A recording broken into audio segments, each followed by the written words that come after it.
আমাদের এই উপমহাদেশে আসলে ওলিয়া আকরামরাই ইসলাম ধর্ম প্রচার করেছিলেন। কেননা নবীজি দিনারা সাহাবী ছিলেন বা ওনারা উপমহাদেশে আসার সুযোগ হয়নি। নবীজি হজরত বরফির আব্দুল কাদের জিলানি মধ্যে কাজা আজমেরি রুসিল্লাই গাউসুল আজম মাইজবান্ডারি রুসিল্লাই হজরত শাহজালাল শাহপরানের মধ্যে দিয়ে আমাদের এই বাংলাদেশ ওলিয়া উলিয়ার দেশ, বিশেষ করে আমাদের এই চট্টগ্রাম ওলিয়া উলিয়ার দেশ।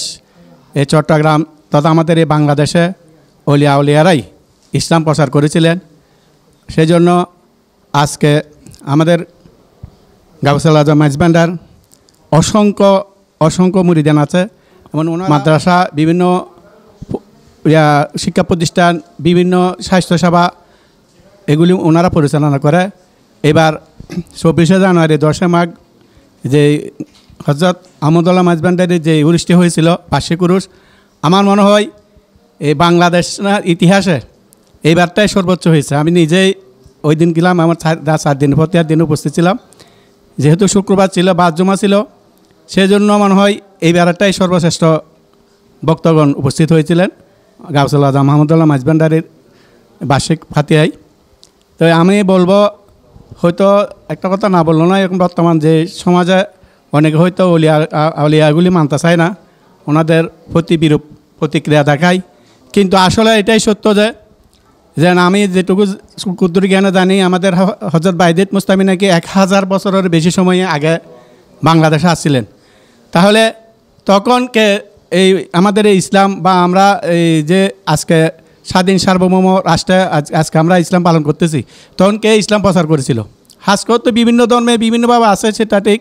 কিন্তু আমার কথা হচ্ছে যে আমরা যাদের মাধ্যমে ইসলাম পেয়েছি বাংলাদেশে, আর যাদের মাধ্যমে আলোকিত, ওনাদেরকে তো অবশ্যই শ্রদ্ধা করতে হবে। ওনাদের শ্রদ্ধার মধ্যে দিয়ে আমরা হয়তো ভিন্নতা পালন করবো, সেটা হচ্ছে আমাদের ব্যাপার।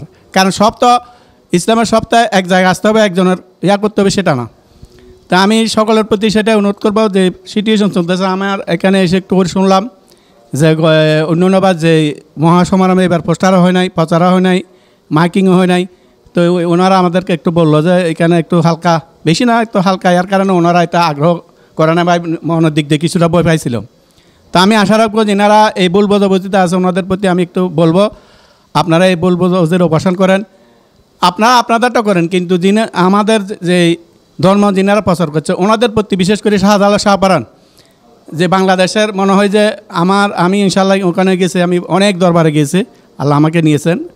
তো সেজন্য আমি সকলের প্রতি এটাই বলবো, আপনারা আউলিয়া আউলিকার সম্মানের মধ্যে দিয়ে আপনাদেরটা আপনারা করেন, এটা তা আমাদের কোনো আপত্তি নেই। কিন্তু এই যে দরবার শরীফ, বিভিন্ন দরবার শরীফ ভাঙা হয়েছে, কিন্তু এটা তো ঠিক না। কারণ আপনারা বুঝতে হবে যে এই উপমহাদেশে এটা নবী সাহাবী আসে নাই, নবীর কোনো উত্তরাধিকারী আসে নাই। নবী নবুয়াতের পরে বেলায় জিনাদেরকে দিয়েছেন, ওনারাই এই উপমহাদেশে এসে ইসলাম ধর্ম প্রচার করেছেন, সেটা আপনারা বুঝতে হবে। আমরা ইসলাম ধর্ম এটা এই রেডিমেড হিসেব করলে আমরা রেডিমেড পেয়েছি, আমরা একেবারে রেডিমেড পেয়েছি। কিন্তু যিনারা এই ইসলামের জন্য করেছেন, ওনাদেরকে আজকে আমরা অশ্রদ্ধা কেন করব? ওনাদেরকে শ্রদ্ধার মধ্যে দিয়ে আপনাদেরকে পালন করেন।